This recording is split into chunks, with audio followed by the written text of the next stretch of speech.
C'est parti. Bonjour, rebonjour. Ouais, elle est pas mal ma chemise hein, quand même. Hein. Non, je viens de lui dire que... Bref. Je rebondis sur la vidéo précédente d'Esclavina au sujet d'Eva Delande. Tu as dit quelque chose que moi je juge extrêmement important. Parle-nous de du personnage de Solange au début du premier Solange écrit, mais elle n'a pas confiance en elle, elle n'a pas conscience de son talent, et c'est sa meilleure amie qui lui dit « Mais si, ce que tu écris c'est bien, donc je vais postuler à ta place. » À quel moment dans le livre Solange commence-t-elle à prendre confiance, à acquérir une vraie confiance en elle? C'est compliqué à dire, parce qu'en même temps elle est quand même super intimidée par Tristan.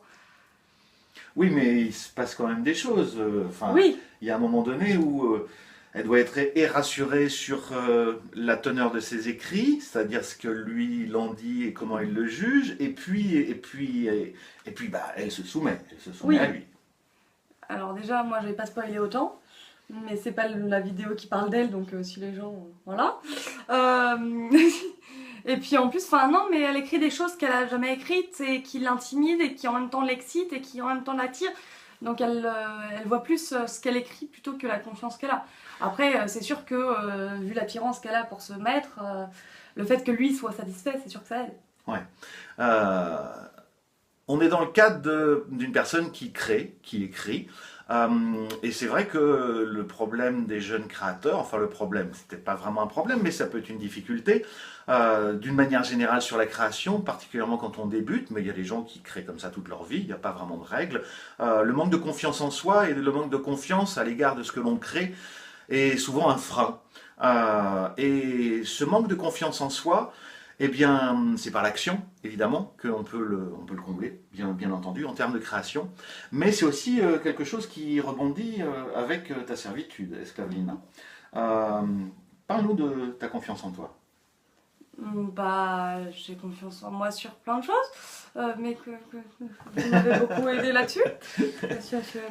Par rapport à une de nos abonnées, je pourrais dire que c'est gênant.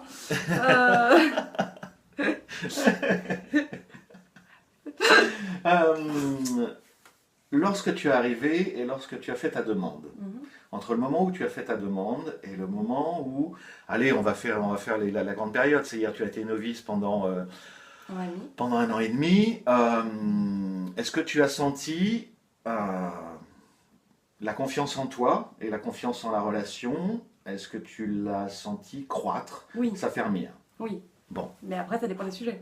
Je ne parle pas de création, je te parle de confiance en toi, dans ton aptitude à servir et dans ton aptitude à être heureuse et à te sentir bien. Ça, oui, totalement. Ouais. C'est pour la cuisine que non.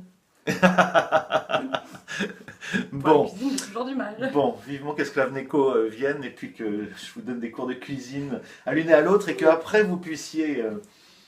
C'est gênant. Non, la confiance en toi, Esclavina. Tu as gagné beaucoup de confiance en toi, moi je le vois. Je le vois. Même dans ta relation avec les autres, avec tout un tas de gens. Oui. C'est sûr qu'aujourd'hui, il ne faudrait pas marcher sur les pieds comme certains l'ont fait quand j'avais 14 ans. C'est clair. Très clairement. C'est maintenant. Oui. Hein, et puis en même temps, si on veut voir aussi, en parlant de création, c'est assez drôle, si vous allez la regarder sur notre première vidéo, la numéro 1, qu'elle avait fait ça toute timide. Et que vous arrêtiez pas de dire voilà. Oui. Oui. Je l'avais dit, il fallait pas m'embêter. C'est bon de blaguer. Fais attention, Esclavina, fais attention.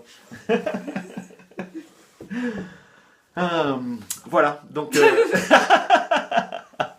Non, on s'amuse bien, c'est un sujet sérieux, la confiance en soi, parce que c'est relié à l'estime de soi. L'estime de soi, c'est quelque chose d'extrêmement important. Lorsque on a un défaut d'estime de soi, on a beaucoup de difficultés à apprécier le présent, ce que la vie nous offre, et on est beaucoup plus facilement blessé parce que les événements, les autres, les remarques, même pas forcément désobligeantes, mais ce sont des choses sur lesquelles il est important de travailler. Et c'est de la responsabilité du maître, évidemment. Moi, en tant que maître, je ne peux pas me contenter de dire « Ah, mais de toute façon, ok, je vais la servir, et puis le fait qu'elle soit asservie, eh bien, elle aura plus confiance en elle. » Non, pas du tout. C'est quelque chose qui, je veux dire, le fait de la servir, de lui offrir une structure, c'est une discipline, lui permet aussi de constater comment elle s'insère, elle, dans sa vie vis-à-vis d'elle, dans quelque chose qui est construit, quelque chose qui progresse et quelque chose qui lui apporte très profondément une satisfaction. Le fait de trouver une satisfaction dans la relation avec un maître, mais c'est aussi valable pour d'autres types de relations, des relations vanille, des relations professionnelles ou autres, mais de trouver une vraie satisfaction partagée dans la relation, effectivement, ça contribue à l'estime de soi et à la confiance en soi. Il est très difficile de vivre et d'apprécier la vie et particulièrement les relations humaines si on a un défaut d'estime de soi. Il est très important dans l'estime de soi de ressentir de la gratitude envers le maître, envers la relation, envers l'engagement que nous avons pris l'un et l'autre, mais essentiellement envers soi-même. Chère esclave Lina, tu ressens de la gratitude envers toi-même également.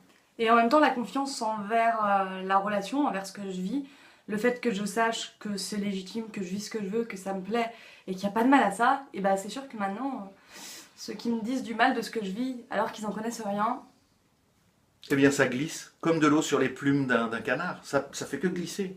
ma réponse elle fait pas que glisser sur eux. C'est vrai, c'est important de savoir répondre, Oui. et ça je l'ai vu en C'est certaines clair. circonstances. Il y en a qui en ont eu pour leurs frais. Ouais. Et c'est important aussi pour moi de savoir que mon esclave, toute esclave qu'elle est tout à fait à même, en elle-même et pour elle-même, de se défendre de remarques absolument désobligeantes ou de comportements grossiers, parce que ça arrive, les comportements grossiers. Et évidemment, il faut répondre et simplement dire que non, non, c'est pas comme ça que ça se passe, et le jugement que vous portez sur moi est absolument faux et absolument grossier. Il faut le dire, n'est-ce pas, Mienne? Oui, maître. Voilà. Donc voilà, c'est aussi ça que nous vivons. On est très différents les uns des autres, hein, les couples maître-esclave.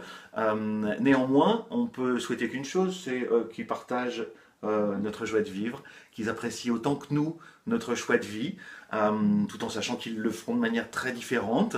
Néanmoins, on peut que leur souhaiter ça, et puis vous le souhaitez à tous, parce que de toute façon, la joie de vivre, hein, c'est valable et ça fait du bien pour tous.